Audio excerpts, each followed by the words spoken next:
Hello everyone, स्वागत है आपका आपके यूट्यूब चैनल एजुकेशन हब के अंदर। तो प्यारे बच्चों, आज मैं आपके लिए बहुत ही इंपॉर्टेंट टॉपिक लेके आया हूँ जिसका नाम है कन्वर्स बेसिक प्रोपोर्शनैलिटी थ्योरम। तो अगर मैं बात करूँ क्लास 10th के मैथ का एनसीईआरटी बेस ट्रायंगल चैप्टर जो कि 6 चैप्टर है, और उस चैप्टर के अंदर हमारा जो यूनिट का नाम है या उस चैप्टर का नाम है वो है ट्रायंगल। और उस ट्रायंगल के अंदर हम कुछ थ्योरम्स की बात करेंगे, जैसे प्रोपोर्शनैलिटी थ्योरम होगी, कन्वर्स प्रोपोर्शनैलिटी थ्योरम होगी, देन उसके बाद अगर मैं बात करूं पाइथागोरस थ्योरम होगी और कन्वर्स ऑफ पाइथागोरस थ्योरम होगी। तो ये थ्योरम्स हमें पढ़ना क्यों ज़रूरी है? क्योंकि कहीं ना कहीं हमें जो एक्सरसाइज हैं उन एक्सरसाइज में प्रॉब्लम आ सकती है अगर हमें इन थ्योरम के बारे में नॉलेज नहीं होगी। तो मैंने पिछले वीडियो लेक्चर में बेसिक प्रोपोर्शनैलिटी थ्योरम डाली थी, और इस वीडियो लेक्चर के अंदर मैं converse of basic proportionality theorem की बात करूंगा। तो करते हैं शुरुआत अपने इस नए वीडियो लेक्चर के साथ, इस नई थ्योरम के साथ। और मोस्ट इंपॉर्टेंट है, कहीं ना कहीं इसका क्लास 10th के अंदर मैथ के अंदर इस यूनिट का बहुत ज़्यादा वेटेज है। शायद आई थिंक कि 8 या 9 मार्क्स का ये यूनिट है, जिसके चलते कि बच्चों को अगर अच्छा स्कोर करना है क्लास 10th के अंदर मैथ के अंदर, तो उनको कुछ भी नहीं छोड़ना चाहिए। तो जिसके चलते इस थ्योरम को हम स्टडी करेंगे और ये थ्योरम मैं आपको पढ़ाने जा रहा हूँ। ठीक है, तो बेसिक प्रोपोर्शनैलिटी थ्योरम का जो कन्वर्स है उसका स्टेटमेंट देखते हैं कि स्टेटमेंट क्या है। कि अगर कोई भी line, if A line divides two sides of A triangle, अगर कोई भी लाइन किसी ट्रायंगल की दो साइड्स को, ठीक है, दो साइड्स को डिवाइड करिए इक्वल रेशो में, दैट इज मेरे पास पी क्यू आर एक ट्रायंगल है और ए बी एक लाइन है जो डिवाइड कर रही है इन टू साइड्स को इक्वल रेशो में, that is P A upon में A Q is equal to P B upon में बी आर। ठीक है, तो देन लाइन इज पैरेलल, और जो लाइन रहेगी, ये जो ए बी लाइन रहेगी, ये किसके पैरेलल होगी? क्यू आर के। तो हम यही प्रूव करेंगे कि कैसे ये जो ए बी लाइन है वो क्यू आर के पैरेलल हो जाएगी। तो हम एक कंट्राडिक्शन की हेल्प लेंगे।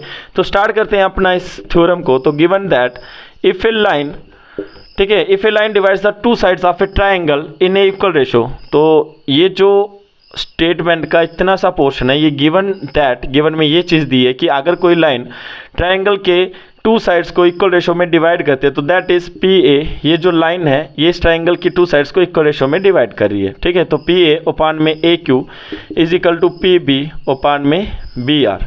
ठीक है, ये गिवन है। तो हमें प्रूव क्या करना है? टू प्रूव, हमें प्रूव ये चीज़ करनी है कि जो हमारे पास ए बी लाइन है ये पैरेलल किसकी होगी? क्यू आर के।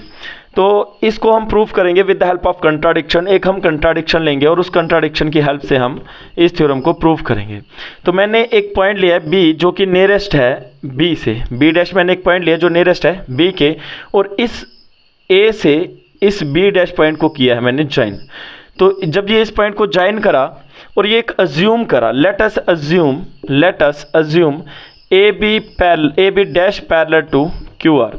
अगर A B dash parallel to Q R है तो according to basic proportionality theorem, जो हमने एक लास्ट वीडियो लेक्चर के अंदर स्टडी करी थी 6.1 थ्योरम, तो अगर कोई भी टू लाइंस अगर हमारे पास पैरेलल होंगी, जैसे कि A B parallel to Q R है, तो जो लाइन डिवाइड करी है उन टू अदर साइड्स को, तो वो इक्वल रेशो में होंगी, that is P A upon में A Q is equal to B dash P B dash upon में बी डैश आर। ठीक है, तो यही हम बात करेंगे इसके अंदर। तो that is according to basic proportionality theorem, तो पी ए ओपान में A Q is equal to P B dash upon में बी डैश आर। तो अगर मैं इसकी बात करूं तो ये कहाँ से है? B by B P T theorem. ठीक है, by B P T theorem, तो इसको हम अज्यूम कर लेंगे 1।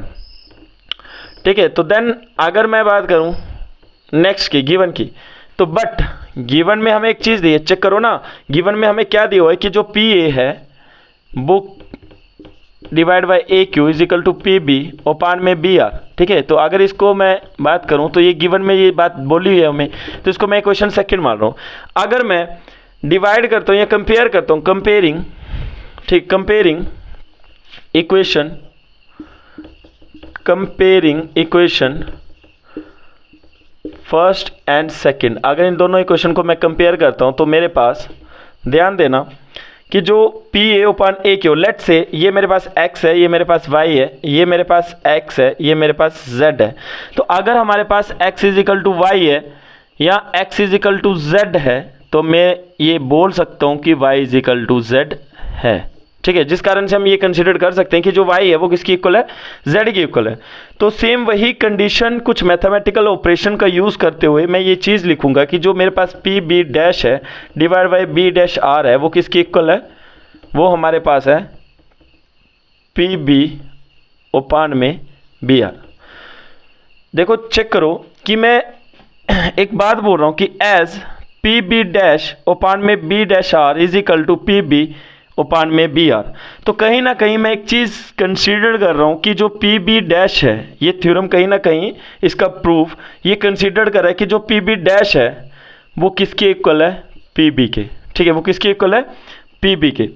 और P B dash is also equal to P B. तो देन कि जो मेरे पास पॉइंट पी डैश बी है ना, जो मेरे पास पॉइंट बी डैश है,